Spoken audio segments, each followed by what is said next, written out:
Alert! SOS! They're taking us!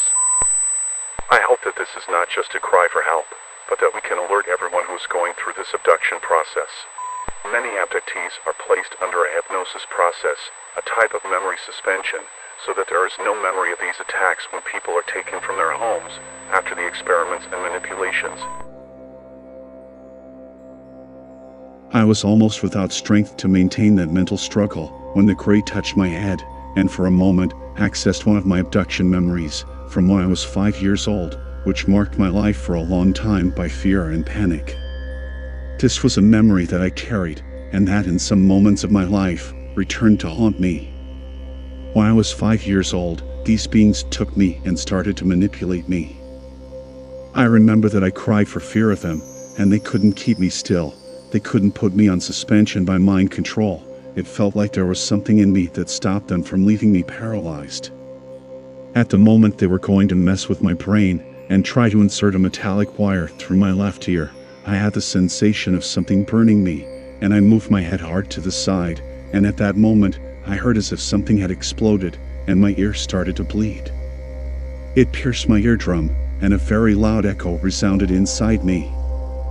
I felt something warm running down my neck, then I saw it was blood, and I had my first panic disorder process. I was a child, and feeling that blood coming out of my ear, I cried a lot and thought I was going to die. It was distressing. Even in the midst of despair and trying to get out of there, these beings didn't stop touching me, and they put something behind my left ear. Of course, over the years, I realized that they put a chip in me, and that it remains active to this day. It was from this ear that I lost my hearing during this abduction, and through that same ear I feel this high frequency, like a thin whistle, alerting me when an intervention is going to occur.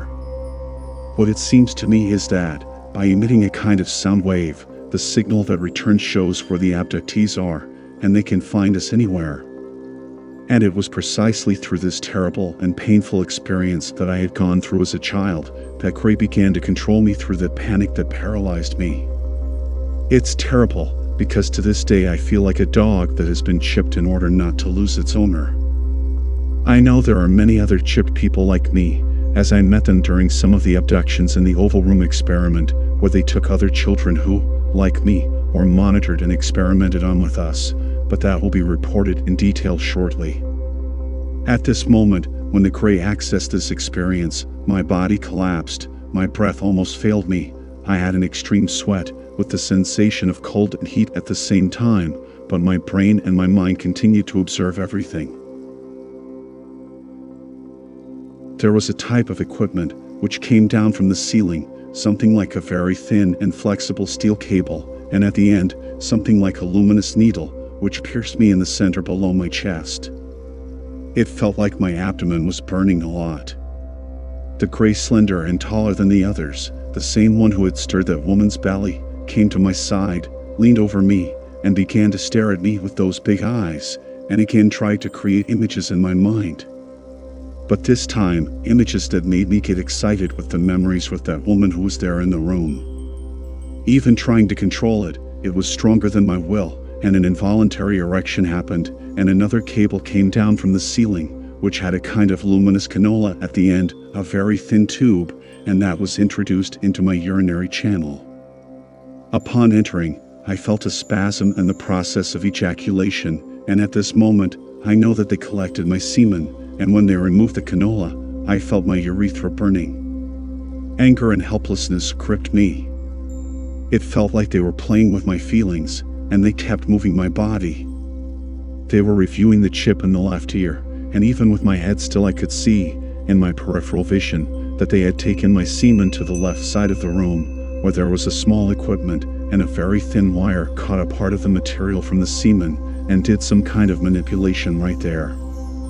Then they went towards the woman, and began to move her belly again.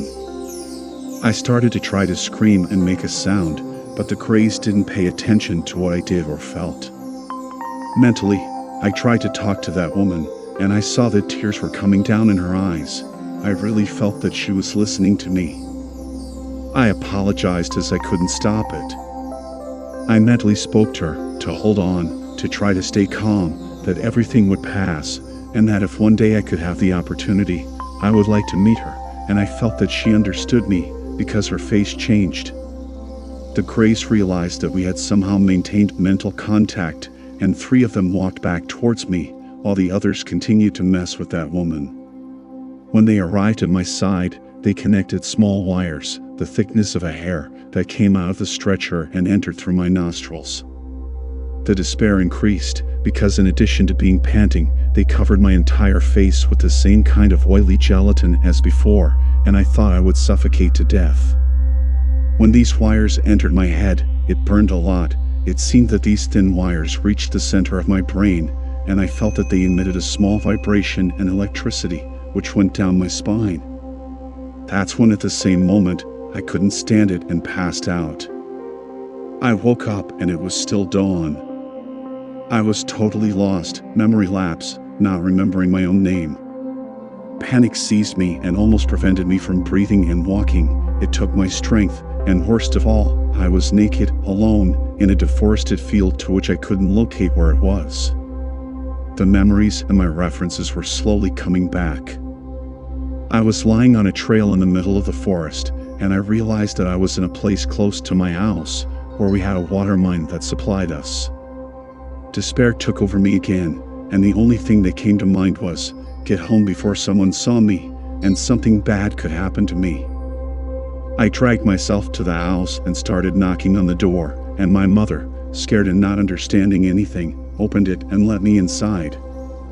I tried to explain more or less what happened to her, but it was in vain.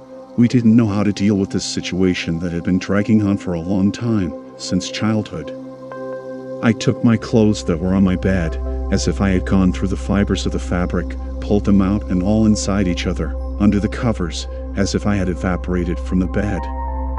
It's hard to explain, as I don't understand either, but it was like that almost every time. There was a strong smell on me, which reminded me of cinnamon, when it's been in the water for a long time and it gives off a sour smell, mixed with ether, I don't know. It was that kind of oily gelatin that was still in my body, and that was evaporating. I immediately went to take a shower to remove that smell, and at that moment, I started to feel pressure in my abdomen, and when I started to urinate, I felt a terrible burning. Blood came out and a little semen mixed, and I could see that in my abdomen there was a mark, as if something had been squeezing me for too long and turning me a little purple. I finished my shower and didn't report anything else to my mother, so I wouldn't make her more worried, because there would be no point in talking. She would only be more desperate and worried, not knowing what to do. Also because at that time, we did not have access to the information we have today about abduction.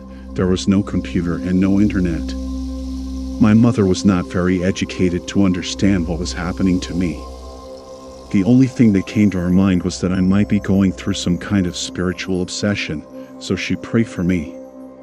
And as we had a more Catholic and spiritualist religious knowledge, she asked her spiritual guides and my guardian angel to help me. But even in the midst of so many prayers, I continued with the abduction sensations. I tried not to think about what had happened, but the memories of that attack came back, the image of that woman, the Greys removing her fetus and placing another creature in her womb, the removal of my semen. It was very difficult to understand why they were doing it. The more I thought about it, the more I felt really weird. I felt like throwing up, a pain in the center of my head, and my eyes burned a lot. I said the prayers I knew then, and tried to calm down. I went back to bed at 3:40 in the morning, and it took me a while to sleep. When I was able to relax, I felt a very strong call. It was different from the other times I projected myself.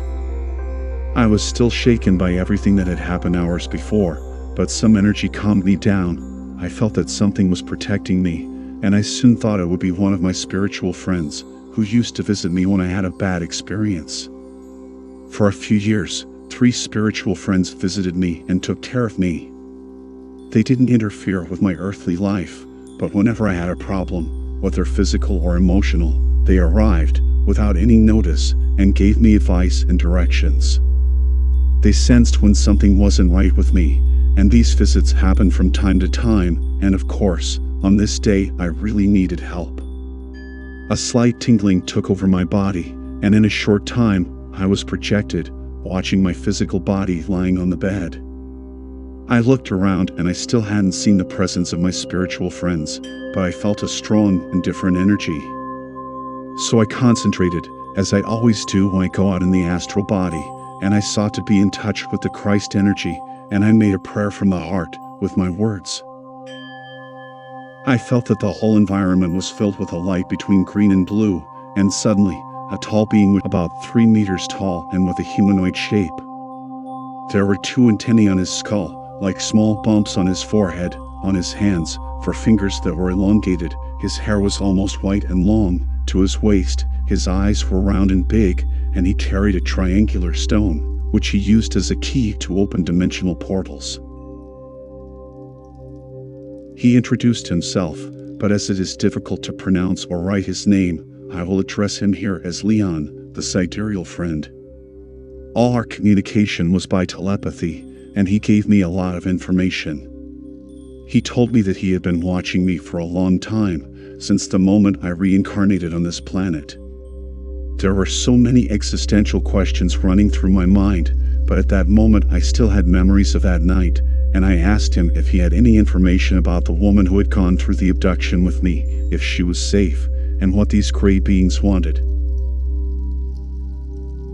His mental energy was so strong that, at the same time he answered me, he also sent files with a lot of information, which would open later, at the right time. He began to explain that both I and that woman were being monitored for a long time by the Greys, and by a caste of beings that worked in a network, with the intention of manipulating humanity in experiments and genetic manipulations, to make the process of hybridization of their race. What he revealed to me caused me a fear, but his energy managed to calm me. He told me that he would be leaving some files, with important information for me and humanity as a whole, and that this information would open at the right time. To be continued.